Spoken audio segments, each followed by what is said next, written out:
Selamat petang, salam sejahtera. Isu hangat petang ini, banduan tidak seharus dijemput ke istana, kata Dr. Mahathir. Berita sepenuhnya. Kehadiran bekas Perdana Menteri Najib Razak ke sebuah majlis di istana baru-baru ini dilihat sebagai tidak betul dan tidak molek. Bekas Perdana Menteri Dr. Mahathir Mohamad berkata, seseorang banduan tidak sepatutnya dijemput ke istana. Pandangan saya, banduan tidak seharusnya dijemput ke istana. Ia tidak betul dan tidak molek. Ia seolah-olah menunjukkan ada sokongan tertentu daripada istana, katanya kepada pemberita di Putrajaya hari ini. Dr. Mahathir hari ini diajukan soalan mengenai undangan Najib ke istana oleh Yang di-Pertuan Agong Al-Sultan Abdullah Riyatuddin Al-Mustafa Billah Shah pada Mei lalu, sehingga menimbulkan rasa tidak senang hati dan rungutan di kalangan mereka yang tidak bersetuju. Ini susulan Najib disabitkan kesalahan menyeleweng Rm42 juta dana SRC internasional yang disifatkan sebagai memalukan negara dan terlibat dalam satu lagi perbicaraan berkaitan skandal keuangan terbesar di dunia, membabitkan firma pelaburan negara 1MDB. Pada masa yang sama, Mahkamah Tinggi Kuala Lumpur dijadwal menyampaikan keputusan terhadap kes rasuah istrinya, Rosmah Mansur, berhubung projek tenaga solar hibrid untuk sekolah luar bandar di Sarawak pada 7 Julai. Sementara itu, ketika ditanya mengenai dakwaan Najib bahawa pengerusi pejuang itu sudah dilihat sebagai tidak relevan lagi, Dr. Mahathir berkata dia tidak ambil kisah dengan kenyataan berkenaan. Itu pendapat dia, orang lain mungkin ada ide lain. Dia ada hak untuk menganggap semua orang sebagai tidak relevan, katanya sinis. Untuk rekod, Najib yang juga ahli Parlimen Pekan melihat Dr. Mahathir sebagai tidak relevan selepas Parti Pejuang kalah teruk pada pilihan Raya Negeri PRN Johor baru-baru ini. Sekian isu hangat malam ini. Jangan lupa tinggalkan komen anda. Sila tekan butang subscribe dan kita jumpa lagi. Bye-bye.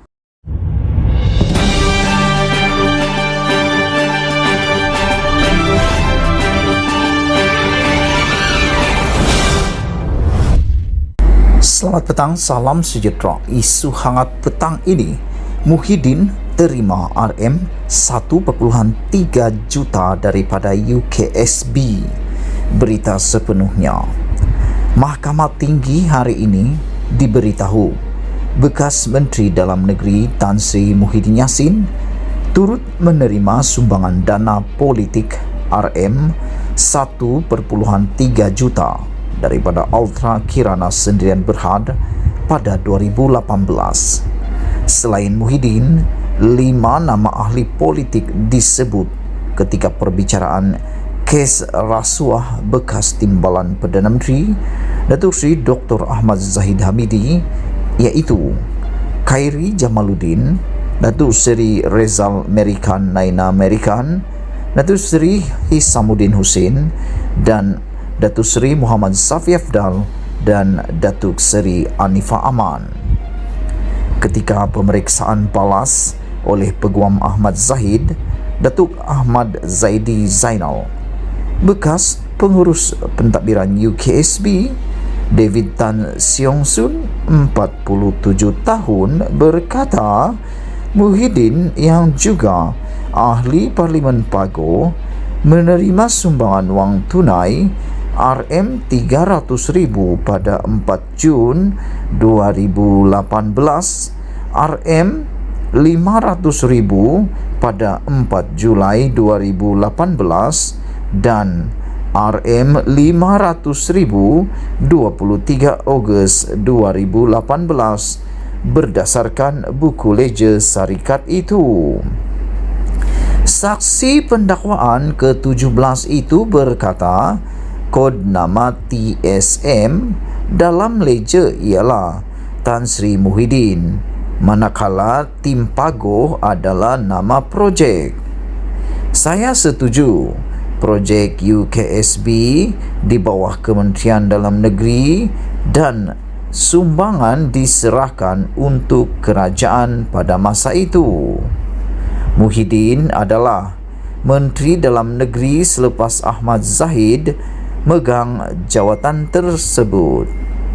Saya juga mengesahkan Khairi menerima dana politik RM 3.7 juta daripada UKSB, manakala Rezal Merican menerima dana antara 200,000 hingga 300,000 secara sekali daripada syarikat, katanya.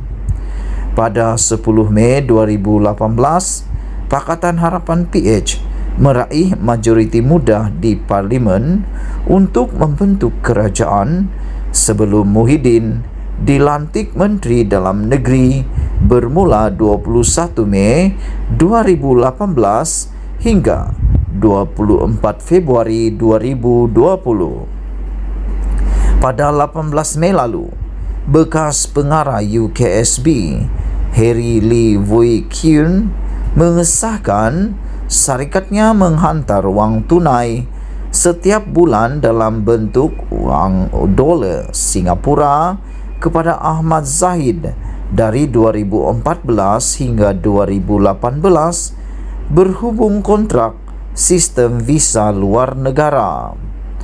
Bayaran itu bermula akhir 2014 dengan Singapura dolar 200,000 sebulan sebelum meningkat kepada Singapura dolar 520,000 sebulan pada 2017.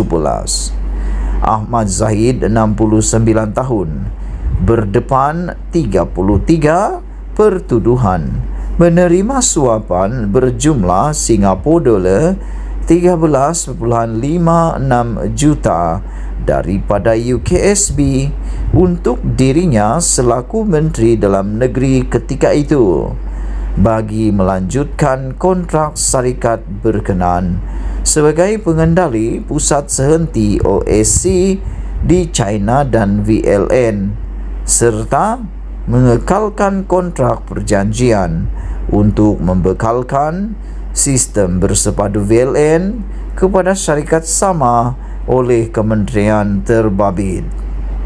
Ahmad Zahid didakwa melakukan semua kesalahan itu di seri Satria Persin 16 Putrajaya dan Country Heights Kajang antara Oktober 2014 dan Mac 2018.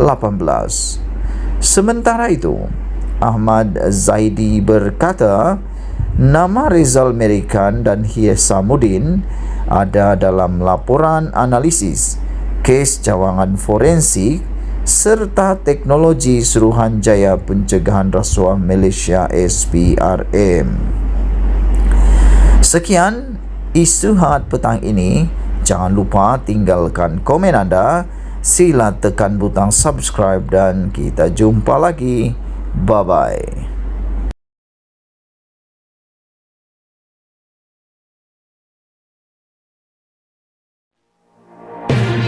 Selamat petang, salam sejahtera. Isu hangat petang ini, idealisme bersatu jati diri saya.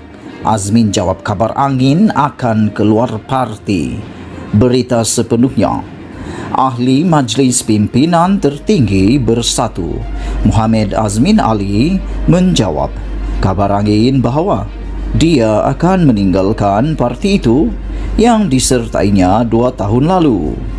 Azmin yang juga Menteri Perdagangan Antarabangsa dan Industri berkata, idealisme dan prinsip perjuangan bersatu adalah jati dirinya.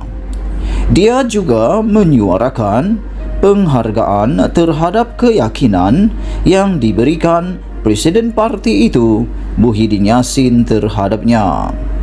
Justru saya amat menghargai dan berterima kasih di atas kenyataan Muhyiddin, di atas keyakinan dan kepercayaan beliau terhadap iltizam dan komitmen saya bersama bersatu sebagai wadah politik dan perjuangan demi rakyat.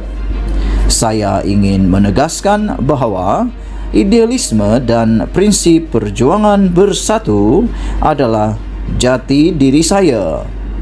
Kita akan terus bergerak sederap bersama seluruh anggota bersatu untuk membangunkan sebuah kerajaan yang bersih, telus, berintegriti dan komited terhadap prinsip tadbir urus yang baik, serta memperjuangkan keadilan sosial demi kemakmuran bersama seluruh rakyat, katanya dalam kenyataan hari ini. Pada 14 Jun lalu, Muhyiddin menafikan desas-desus bahawa Azmin dan seorang lagi ahli parlimen parti itu, Rashid Hasnon, bakal mengikuti jejak Zuraida Kamarudin dengan meninggalkan parti. Setahu saya tidak betul Azmin nak keluar parti. Saya rapat dengan Azmin. Saya kerap berbincang dengan Azmin soal masuk keluar parti dan masa depan parti. Malah Rashid Hasnon masa saya majlis raya, dia tak ada bercerita mengenai nak keluar bersatu. Katanya dalam sidang media selepas mesyuarat ke-6 Majlis Pemulihan Negara di Kementerian Keuangan di Putrajaya. Azmin, Zuraida dan Rashid adalah bekas pemimpin PKR yang menyertai bersatu ketika langkah Sheraton pada awal 2020. Mengulas lanjut, Azmin berkata, bersatu adalah sebuah parti yang berakar dari identiti Melayu dan Bumiputera demi memelihara hak Melayu dan agama Islam. Tetapi pada masa yang sama, mendekap realiti Malaysia sebagai negara berbilang kaum dan agama. Bersatu telah berani melakukan anjakan paradigma dengan meminda perlembagaan parti untuk meraihkan kepelbagaian kaum dan budaya yang akan menyuburkan amalan demokrasi di Malaysia, katanya lagi. Bulan lalu, Zuraida mengumumkan keluar bersatu untuk menyertai Parti Bangsa Malaysia. Perkembangan itu menimbulkan spekulasi berhubung kemungkinan bekas ahli PKR lain yang keluar parti ketika langkah Sheraton akan mengikut jejak langkah itu. Sekian isu hangat petang ini. Jangan lupa tekan butang subscribe, tinggalkan komen anda. Sila tekan butang subscribe. Malaysia kita punya, kita jaga sama-sama. Cintai Malaysiaku. Kita jumpa lagi. Bye-bye.